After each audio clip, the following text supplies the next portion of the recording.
नमस्कार दोस्तों, कैसे हैं आप सब लोग। मैं हूं आपका दोस्त अनिकेत और आप देख रहे हैं मेरा चैनल रियल कैनेडियन लाइफ।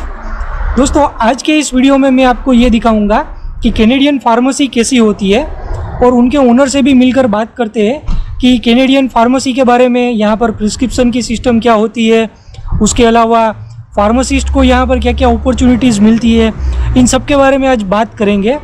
तो चलिए दोस्तों, आज की वीडियो स्टार्ट करते हैं। अगर आप इस चैनल पर नए आए हैं तो चैनल को सब्सक्राइब करके बेल आइकन ज़रूर प्रेस करें। तो चलिए वीडियो पे आगे बढ़ते हैं। तो ये है इनकी फार्मेसी, वेस्ट साइड फार्मेसी। तो चलो हम एंटर करते हैं।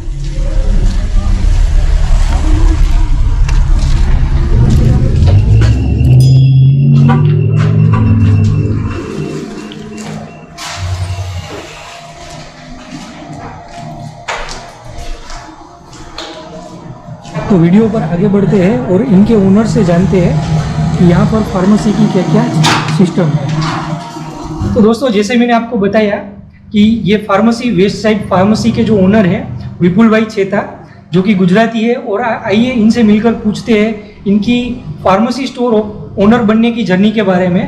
तो विपुल भाई, आप थोड़ा अपने बारे में बताइए कि आप कनाडा कब आए, आपने कब फार्मासिस्ट का यहाँ पर लाइसेंस एक्वायर किया और उसके बाद आपने जॉब करी और उसके बाद आपकी अपनी फार्मेसी स्टोर करी। तो थोड़ी जर्नी हमारे व्यूअर्स को उसके बारे में भी आप बताइए। Sure. First of all, thank you for having me on your channel. यहाँ पे कनाडा में और 10-11 साल हो गए। मैं आया था 2009 में। फर्स्ट आया था मैं टोरंटो में। Okay. उस टाइम शायद बड़ा ही क्रेज था, अभी भी क्रेज तो है। एज अ स्टूडेंट आया था। Okay. सेंटिनल कॉलेज में मैंने एडमिशन लिया था। स्कारबोरो में मैं रहा था, वहाँ पे 1 साल मैंने पढ़ाई की। उसके बाद वहाँ पे 2008 का रेसेशन था तब, जब मैं यहाँ पे आया। So it was very hard to get a job in Toronto. Okay, yeah definitely. तो फिर जब हम पढ़ाई कर रहे थे 2010 में, तब ध्यान में आया कि ये सस्काचुअन करके एक प्रोविंस है जहाँ पे अगर हम जाते हैं, अगर हमें जॉब मिलता है तो हमें पीआर इजीली मिल जाएगा। Yes. तो बस उसी वजह से मैं यहाँ पे आया था, मैं और मेरा दोस्त। सास्काटून में मैं इसलिए आया था कि यहाँ की जो एयर फेयर था वो $10 कम था रजाइना से। अच्छा। That's why I choose Saskatoon. फिर यहाँ पे आके सबसे पहले मैंने जॉब किया था वो नाइट शेल्विंग में। और एक्स्ट्रा फूड करके स्टोर था। Yes, उसमें मैं रात को सब फूड आइटम्स थी वो स्टॉकिंग्स करते थे। Right. वहाँ से मैंने स्टार्ट किया जॉब। फिर धीरे धीरे मुझे मैंने फार्मेसी किया था, तो मैं फार्मेसी की जॉब ढूंढ रहा था कि कहीं पर मुझे फार्मेसी में जॉब मिले। तो मेडिसिन शॉप ने मुझे चांस दिया, तो वहाँ पे मैं एज असिस्टेंट मैंने काम शुरू किया। Right. I worked for 1 or 2 years there and they helped me to get my permanent residency as well. वहाँ पे दूसरा एक गुजराती बंदा था, वो काम करता था। तो उसने ये PBC का एग्जाम्स वो दे रहा था, उसने क्लियर किया। तो फिर उससे मुझे भी लगा कि I should also do it. और फिर मैंने भी उससे तैयारी की थोड़ी और PBC की एग्जाम्स क्लियर की। और in 2014 I got my pharmacist license and I started working as a pharmacist. And in 2015 I started my own pharmacy store and here I am. After 5 years it's going very well. तो जैसे दोस्तों कि Canada में starting में थोड़ा difficult रहता है, लेकिन उसके बाद अगर आप अपना फोकस रखो, आपको क्या करना है इसके ऊपर ही आप फोकस पे काम करते रहो, तो आप भी विपुल भाई की तरह बिजनेसमैन बन सकते हो। तो नेक्स्ट क्वेश्चन के ऊपर आते हैं। दूसरा क्वेश्चन हमारा ये है कि प्रिस्क्रिप्शन सिस्टम इन कनाडा ये किस तरह से है, और जो नए इमिग्रेंट्स कनाडा आते हैं उनको अगर कोई मेडिसिन लेनी है तो उनको किस तरह से वो यहाँ पर परचेज कर सकते हैं। प्रिस्क्रिप्शन सिस्टम यहाँ कनाडा में इंडिया जैसा ही है, पर फार्मासिस्ट के लिए थोड़े स्कोप ज़्यादा है। जैसे इंडिया में किसी डॉक्टर के पास जाते हैं, ट्रेडिशनली वो प्रिस्क्रिप्शन लिख के देता है और वो लेके हम मेडिसिन शॉप या फार्मेसी पे जाते हैं। राइट। सेम थिंग यहाँ पर है। यहाँ हम डॉक्टर के पास जाते हैं, डॉक्टर हमें प्रिस्क्रिप्शन लिख के देता है, या मोस्टली इलेक्ट्रॉनिक्स मीडियम अभी ज़्यादा यूज़ होता है। राइट। जैसे डॉक्टर डायरेक्टली इनके ऑफिस से फैक्स कर देता है जो भी फार्मेसी में हमें जाना है, जी जी। या फिर सीधा फार्मेसी पे फ़ोन कर देता है ओके। कि इनके नाम पे ये मेडिकेशन हमको देनी है। और जैसे भी वो प्रिस्क्रिप्शंस फार्मेसी में आते हैं, राइट, वो हम फिल करते हैं और we can provide those medication to the appropriate patient. और जो नए इमिग्रेंट्स आते हैं उनके पास इंश्योरेंस वगैरह नहीं होता है, तो उनको कोई मेडिसिन परचेज करनी हो तो उनको कैसा सिस्टम किस तरह से रहेगा, सेम रहेगा या फिर उनको कुछ पे करना पड़ेगा? ये बड़ा अच्छा क्वेश्चन है। यहाँ पे कनाडा में हेल्थ केयर फ्री है। उसका मतलब है अगर हम हॉस्पिटल में जाते हैं, किसी डॉक्टर के पास जाते हैं या कोई लेबोरेटरी टेस्ट कराने के लिए जाते हैं, so that's all covered by government, like 100%। उसमें आपको कुछ नहीं देना है। आपके पास शायद हेल्थ कार्ड होगा, आपको बताओ। पर मान लीजिए कि आप हॉस्पिटल में गए और फिर आपको कुछ मेडिकेशन लिख के डॉक्टर ने दी कि ये मेडिकेशन आपको रेगुलरली अब लाइफ टाइम खानी है या फिर कुछ टाइम के लिए आपको लेनी है, तो फिर वो मेडिकेशन आप किसी भी फार्मेसी में जाके ले सकते हैं। तो वो मेडिकेशन डायरेक्टली कवर नहीं होती, उसके लिए अलग अलग कवरेज होते हैं। जैसे मैं खुद हूँ तो मैं मेरा प्राइवेट इंश्योरेंस ले लूँगा जी, तो वो इंश्योरेंस की इंफॉर्मेशन मैं फार्मेसी को दे दूँगा, तो वो इंश्योरेंस सीधा फार्मेसी वाले को पैसा दे देंगे।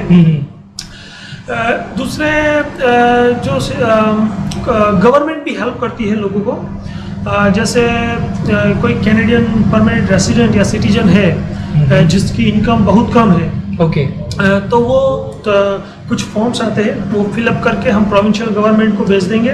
ओके। तो on the basis of their income वो थोड़ा बहुत पे करेंगे।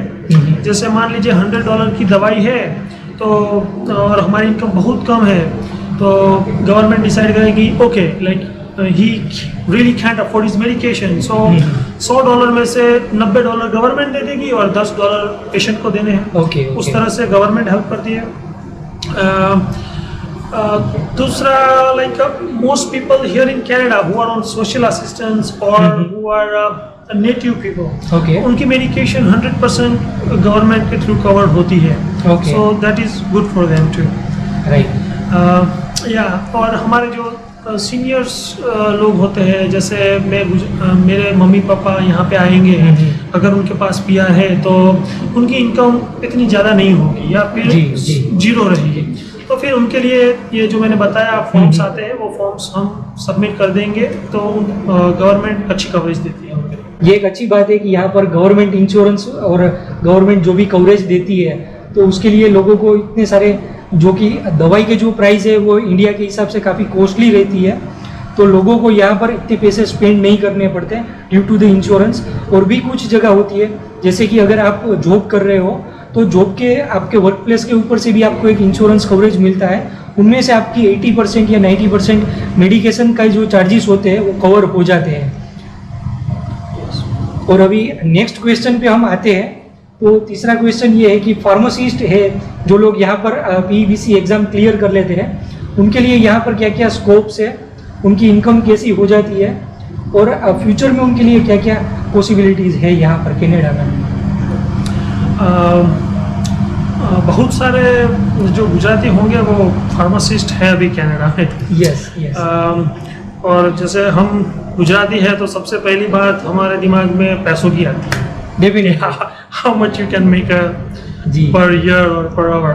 सो फार्मासिस्ट जो है वो हेल्थ केयर वर्कर्स की कैटेगरी में यहाँ पे आते हैं, और उनका रेन्यूमरेशन जो होता है बहुत अच्छा होता है। इन सिटी अगर आप एज अ फार्मासिस्ट जॉब करते हैं तो स्टार्टिंग आपको अबाउट $45 पर आवर के हिसाब से मिल सकता है।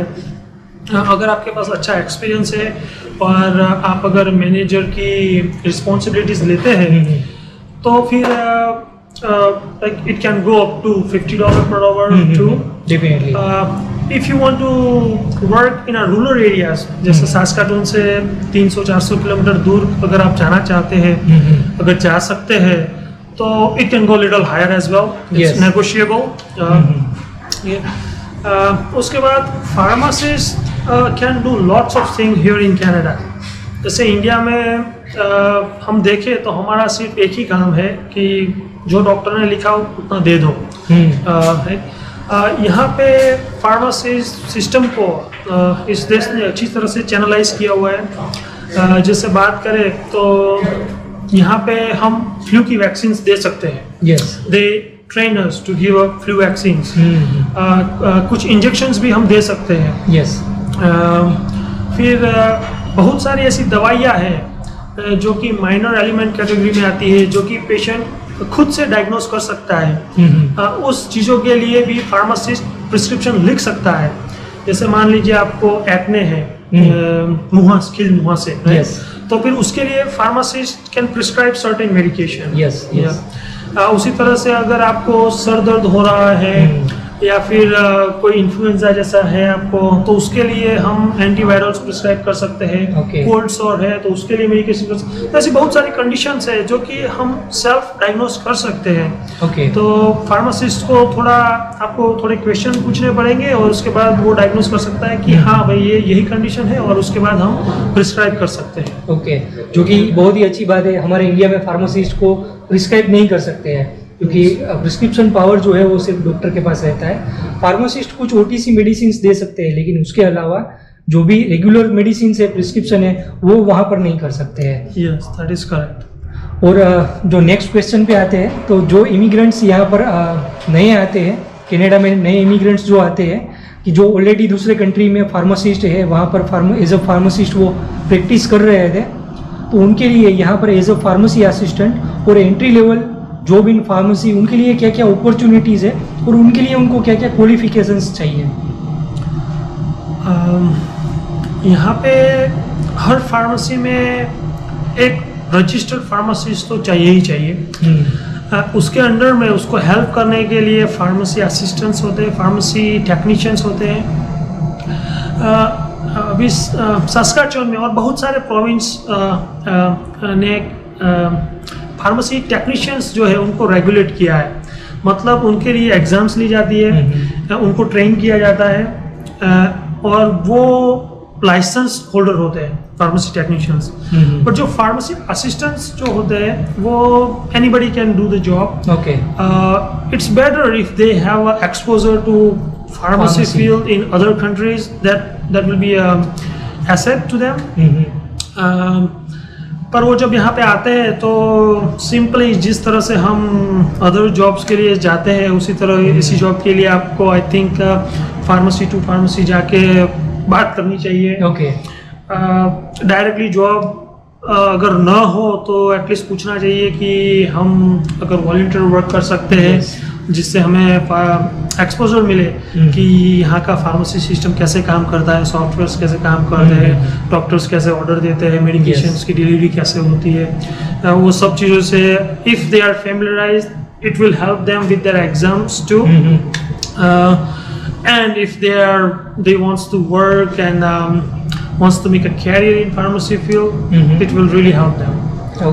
और ये जो वॉलंटियर एक्सपीरियंस है उनको आप अपने रेज्यूमे के अंदर भी ऐड कर सकते हैं, और उसके बेसिस के ऊपर आपको इंटरव्यू कॉल भी आ सकते हैं इस तरह से। That is true. या अगर आप लिखेंगे कि आपको बिल्कुल कैनेडियन एक्सपीरियंस नहीं है, सो कोई भी अगर मैं एम्प्लॉयर हूँ तो आई विल बी हेजिटेंट। अगर जिसके पास कोई भी एक्सपीरियंस नहीं है तो उसको लेने से अच्छा है कि किसी को ले लो जिसने एटलीस्ट वॉलंटियरिंग किया है या इवन फ्यू मंथ्स का एक्सपीरियंस है, तो उसको समझाने में थोड़ी आसानी रहेगी। जैसे कि बिल्कुल न्यू बंदा आए तो उसे समझाने में थोड़ी सी दिक्कतें रहेगी। सो या फॉर श्योर अगर आपने वॉलंटियरिंग किया है कहीं पे तो आप अपने रेज्यूमे में डाल सकते हैं, और उसके बेसिस पे एम्प्लॉयर शायद आपको हायर भी करें।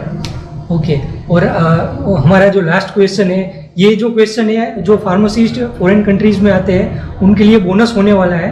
तो आपसे मैं ये जानूंगा कि यहाँ पर फार्मेसी लाइसेंस एक्वायर करने के लिए PEBC की क्या प्रोसीजर है, ये आप मुझे थोड़ा ब्रीफ में बताइए। इसके ऊपर एक डिटेल वीडियो हम बाद में भी बनाएंगे, तो आज हम थोड़ा ब्रीफ में जान लेते हैं कि कैसे PEBC का लाइसेंस एक्वायर किया जाता है। जब मैंने स्टार्ट किया था 2012 में ये PEBC का एग्ज़ाम्स की तैयारी, उसमें मेनली लोग बोलते हैं कि 3 एग्जाम्स है, पर that's just the 2 exams. The first exam is like a evaluating exam. That is like आपको ये प्रूव करना है कि आप किसी भी कंट्री में फार्मासिस्ट है. उसके बाद आता है क्वालिफाइंग एग्जाम. क्वालिफाइंग एग्जाम के 2 पार्ट है. एक MCQ होता है और दूसरा प्रैक्टिकल होता है. तो लोगों ने 1, 2, 3 एग्जाम्स ऐसा नाम दे दिया, पर it's actually just 2 exams. One is evaluating, one is qualifying. Evaluating exam के लिए आपको PBC की वेबसाइट से बहुत सारी जानकारी मिल जाएगी. आपको उसमें एक नापरा का गेटवे होता है, उसमें अपना अकाउंट बनाना पड़ता है. उसके बाद आपके जो फार्मेसी के डॉक्यूमेंट्स है वो आपको आपकी होम कंट्री से यहाँ पे भिजवाने पड़ते हैं, वेरीफाई करवाने पड़ते हैं. अगर आपके पास वहाँ पे लाइसेंस है फार्मेसी प्रैक्टिस करने का इन इंडिया और एनी अदर कंट्री, तो फिर आपको वहाँ से गुड स्टैंडिंग सर्टिफिकेट आपको अप्रोप्रिएट यहाँ की कॉलेज में भिजवाना पड़ता है जी. उसके बाद आपने अगर वो दोनों एग्जाम्स मतलब कि तीनों एग्जाम्स अगर आपने क्लियर कर ली, उसके बाद आपको कौन से प्रोविंस में आपको रहना है और काम करना है, उस हिसाब से उस प्रोविंस की जूरिस की एग्जाम्स, जो इथिक्स की एग्जाम्स होती है, वो आपको क्लियर करनी पड़ेगी. और उसके बाद कुछ फीस वगैरह लगेगी लाइसेंस लेने के लिए. तो वो फीस आप पे करके उस कॉलेज से आप लाइसेंस ले सकते हैं. And on the basis of that licence you can practise pharmacy in that province और इन दैट जुरिस्डिक्शन. ओके, तो विपुल भाई बहुत सारी जानकारी आपसे जानने को मिली है और उम्मीद करता हूँ कि आगे और भी वीडियोस के लिए आपसे मिलता रहूँगा. Sure, thank you, thanks for having me. और दोस्तों, आपको ये वीडियो अच्छा लगा हो तो इस वीडियो को लाइक करें, अपने दोस्तों के साथ शेयर करें और चैनल को सब्सक्राइब करके बेल आइकॉन ज़रूर प्रेस करें. तो मिलते हैं कुछ ऐसे ही और इन्फॉर्मेशनल वीडियोज़ में. तब तक के लिए गुड बाय.